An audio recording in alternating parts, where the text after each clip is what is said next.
सुप्रभात. आता आपण निघालेलो आहोत दापोलीच्या समुद्रकिनाऱ्यावरती. आमच्या होमस्टेपासनं हा समुद्रकिनारा अगदीच 2 मिनटावरती आहे आणि अत्यंत स भव्य दिव्य समुद्राचं दर्शन तुम्हाला ह्या किनाऱ्यावरनं घेता येणार आहे. तर मग आता आपण समुद्र सफारीला निघूया. हा दापोलीतला लाडगर बीच समुद्रकिनारा आहे. तर आत्ता आपण आलो आहोत दापोलीच्या समुद्रकिनाऱ्यावरती. अतिशय सुंदर आणि शांत असा हा समुद्रकिनारा आहे आणि फक्त इथे बसल्यावर असं ऐकवत राहावंसं वाटतं आहे की समुद्राच्या लाटा आपल्याशी काहीतरी संवाद साधण्याचा प्रयत्न करत आहेत. अथांग समुद्राचं हे विशाल असं रूप बघताना आपण त्याच्यामध्ये सहजच आपल्याला गुंतवून टाकतो आहोत. समुद्राच्या लाटांबरोबर आपलं मनही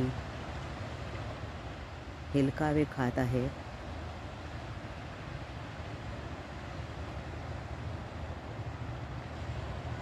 खूप शांत आणि शांत असं वातावरण आहे.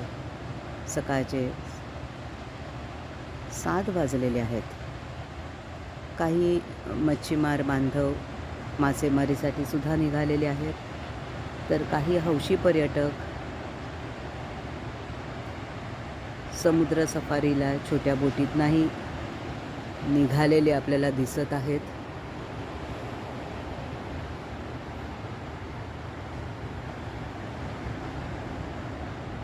खूप शांत आणि शांत असं हे मनमोहक वातावरण आहे.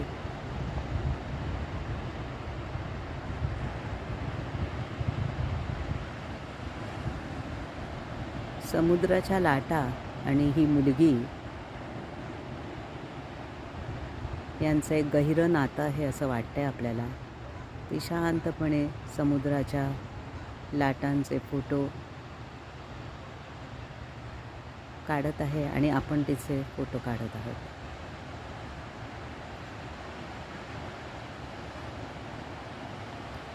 शांत आणि शांत असा हा निसर्गरम्य दापोलीचा समुद्रकिनारा.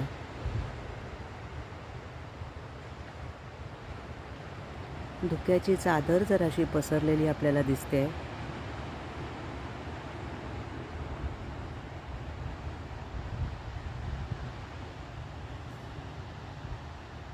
दिसतंय त्याचा असा सुखद अनुभव तुम्हाला या व्हिडिओद्वारे मिळतच असेल.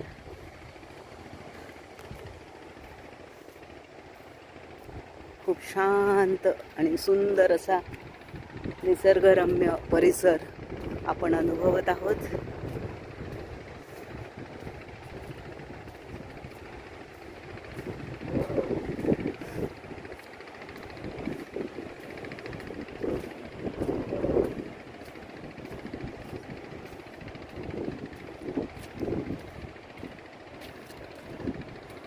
सुंदर गाण्याच्या ओळी माझ्या सहज मनात येत आहेत. जिथे सागरा धरणी मिळते तिथे तुझी मी वाट पाहते.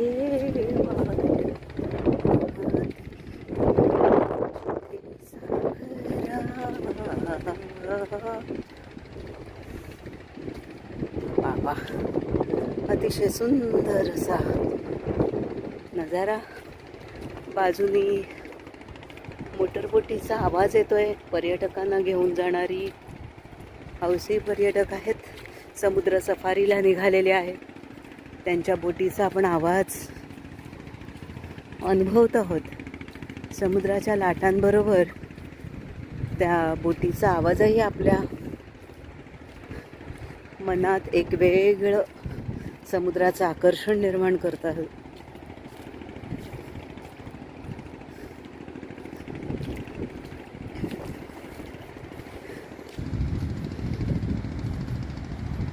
ही सुंदर नक्षी वाळूवर कोणी बरं काढली असावी. आणि ह्या चित्रकाराला वेळ तरी कधी मिळाला असावा असं वाटतंय ना आपल्याला हे बघून. असेच विचार माझ्याही मनात आले आहेत. डोंगराआडून सूर्य तर कधीच उगवलेला आहे, परंतु समुद्रावर त्याची किरणं पडतानाचं दृश्य मात्र अत्यंत मनमोहक असं दिसत आहे. चला तर या दृश्याचा आनंद घेऊया.